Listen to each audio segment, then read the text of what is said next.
VPK पतसंस्था ही 23 वर्षापूर्वी स्थापन झाली आहे आणि आज 23वी वार्षिक सर्वसाधारण सभा अत्यंत सहकाराच्या धोरणानुसार खेळीमेळीच्या वातावरणामध्ये या ठिकाणी सभासदांच्या विश्वासाने अत्यंत चांगल्या प्रकारे पार पडलेली आहे।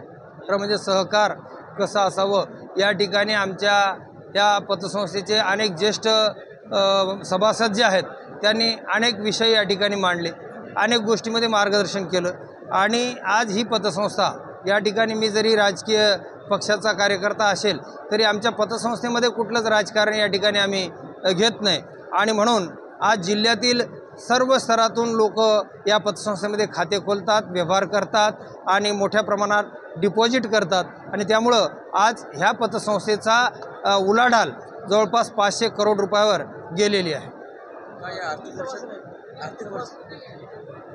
आर्थिक वर्षात काय सभासदांना आवाहन करणार, काय नवीन सुविधा देणार आहे? या आर्थिक वर्षामध्ये सभासदांना आम्ही 15% शेअर्सधारकांना डिव्हिडंड वाटप केलेला आहे आणि बाकी आता आमच्याकडं RTGS सुविधा आहे, SMS सुविधा आहे, सगळ्या फॅसिलिटी संस्थेमध्ये नॅशनलाइज बँकेच्या धर्तीवर आज आमच्याकडं आहेत। त्यामुळं जास्तीत जास्त या जिल्ह्यातील सभासदांनी संस्थेमध्ये खाते खोलून संस्थेला आपली सेवा करण्याची संधी द्यावी। आपली संस्था ही शेतकऱ्याच्या हिताची उपक्रम राबवत असते।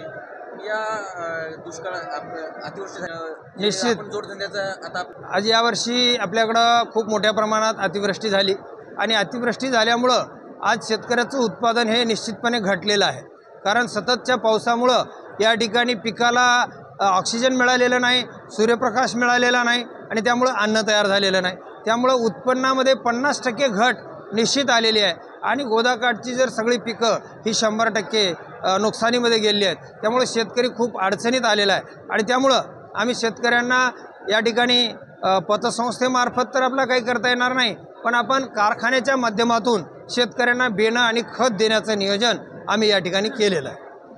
सर आतापर्यंत प्रश्न झाले हे पसंती माझी भूमिका अशी आहे की मला खरं म्हणजे पक्षानं जर संधी दिली तर निश्चित मी जनतेमध्ये जाईल आणि जनतेमध्ये माझ्याबद्दल लोकांमध्ये जो विश्वास आहे निश्चित त्या विश्वासाच्या बळावर, लोकांच्या आशीर्वादाच्या बळावर मी या ठिकाणी निवडणूक लढवण्यास तयार आहे आणि जर लोकांनी मला निवडून दिलं तर विकास काय असतो आणि तो कसा केला पाहिजे, निश्चित या ठिकाणी खूप मोठा निधी आपल्याला आणता येऊ शकतो आणि सर्व घटकापर्यंत तो निधी कसा पोहोची करता येईल आणि अत्यंत चांगल्या प्रकारे दर्जेदार कामं कसे करता येतील।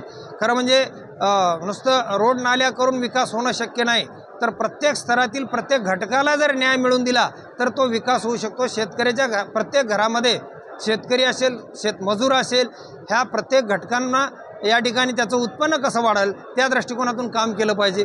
या भागातील तरुणांना रोजगार मिळण्यासाठी सुद्धा वेगवेगळे उद्योग या जिल्ह्यामध्ये आणून तरुणांच्या हाताला काम देण्याच्या संदर्भातलं सुद्धा नियोजन केलं पाहिजे आणि निश्चित ते मी करेल।